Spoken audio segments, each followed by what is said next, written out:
సంవత్సరం 3.5 నెలలు అవుతుంది. ఇలాంటి పరిస్థితి తెలుగుదేశం పార్టీ అధికారంలో ఉన్నప్పుడు కానీ లేనప్పుడు కానీ ఎప్పుడు ఇలాంటి పరిస్థితి ఎప్పుడు రాలేదు అనేది మీ అందరికీ కూడా తెలిసిన విషయమే.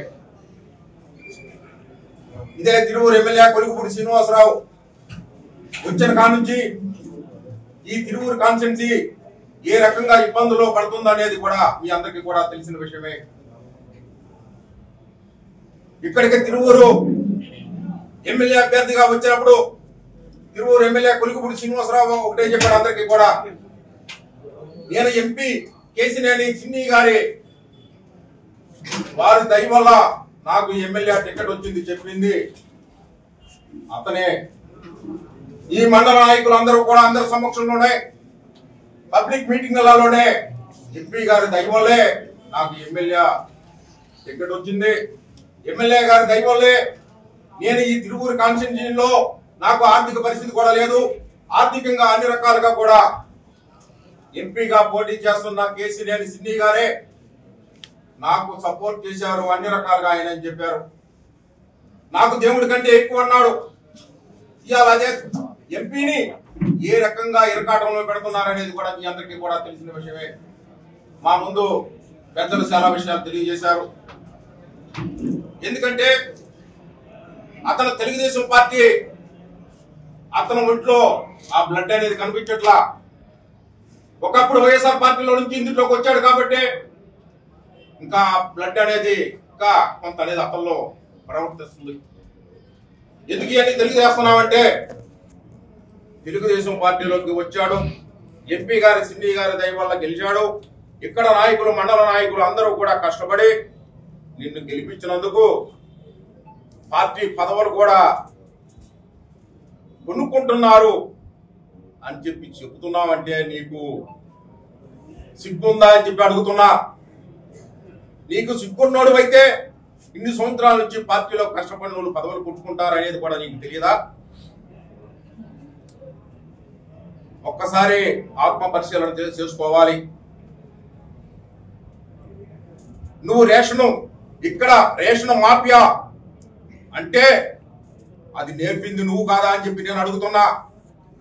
ఎంపీ గారి మీద బురద చల్లుతున్నావు. నీ భార్య అకౌంట్ కి ఆ రేషన్ మాఫియా నుంచి నీకు నీ భార్య అకౌంట్ కి ఎంత డబ్బులు వచ్చినాయో మేము నిరూపిస్తాం. నువ్వు రాలేదు అని నిరూపిస్తే మేము పార్టీకి రాజీనామా చేస్తాం. నువ్వు కనుక నీ భార్య అకౌంట్ కి డబ్బులు వచ్చినాయి అంటే నువ్వు తెలుగుదేశం పార్టీకి రాజీనామా చేస్తేనే చిలుకూరు రాజేశ్వరరావు గారు చెప్పినట్టు నువ్వు పార్టీకి ఇంకా కొద్దిగా నిన్ను గెలిపించిన వాళ్ళకి కొద్దిగా న్యాయం చేస్తున్నాడు అవుతావు. ఏ కొండూరు మండలంలో గ్రాములు కోరి వైఎస్ఆర్సీపీ నాయకుడితోటి నడిపించింది నువ్వు కాదా? అదే వైఎస్ఆర్సీపీ నాయకుడి దగ్గర ₹1 కోటి డబ్బులు తీసుకుంది నీవు కాదా? ఎమ్మెల్యే కొలుగుపూడి శ్రీనివాసరావు నేను అడుగుతున్నా. మా దగ్గర ప్రూఫ్లతో సహా ఉన్నాయి. అదే ఎమ్మెల్యే కొలుగుపూడి శ్రీనివాసరావు గారు 3 ఎకరాల భూమి అతని దగ్గర నుంచి వైఎస్ఆర్సీపీ నాయకుడి దగ్గర నుంచి కొనుక్కున్న మాట వాస్తవం కాదా అని చెప్పి నేను అడుగుతున్నాను. అదే కొండూరు మండలంలో సబ్ స్టేషన్ ఉంటే ఒక్కొక్క సబ్ స్టేషన్ జాబ్కి షిఫ్ట్ ఆపరేటర్ జాబ్కి 6 లక్షలు 7 లక్షల రూపాయలు తీసుకుందో నీవు కాదా అని చెప్పి అడుగుతున్నావు. మా దగ్గర ప్రూఫ్లతో సహా ఉన్నాయి.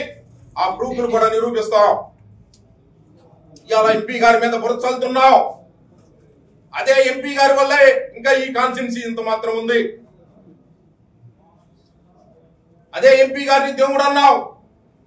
ఆయన వల్లే నాకు ఈ రకంగా ఉంది, నేను ఎమ్మెల్యేగా గెలిచానన్నావు. అతను రుణం ఎప్పుడు తీర్చుకున్నావు? ఈ రకంగా తీర్చుకుంటున్నావా నువ్వు? ఒక అమ్మాయిని ఎస్సీ మాది కులస్తురాల్ని నా కూతురుగా స్వీకరించానని చెప్పావు, దత్తత తీసుకున్నానని చెప్పావు. ఆ అమ్మాయి ఎక్కడ ఉందని చెప్పి నేను అడుగుతున్నా. ఒక హాస్టల్లో ఉంది. నా కూతురుతో పాటు ఉందని చెప్పావు ఆ రోజు. నేను పెంచుకుంటున్నా, నా దత్తత, నా ఆస్తుల్లో అన్నిట్లలో హక్కు కల్పిస్తున్నానని చెప్పావు. హక్కు కల్పిస్తున్నావా? ఎస్సీల్ని కూడా మోసం చేస్తున్నావు. ఎందుకు ఆశ పెట్టావు? నాకు రెండో కూతురు అన్నావు. ఆ అమ్మాయి ఒక హాస్టల్లో ఉన్న పరిస్థితికి వల్ల ఇంకా తెలుగుదేశం పార్టీని ఏం చేద్దాం అనుకుంటున్నావు?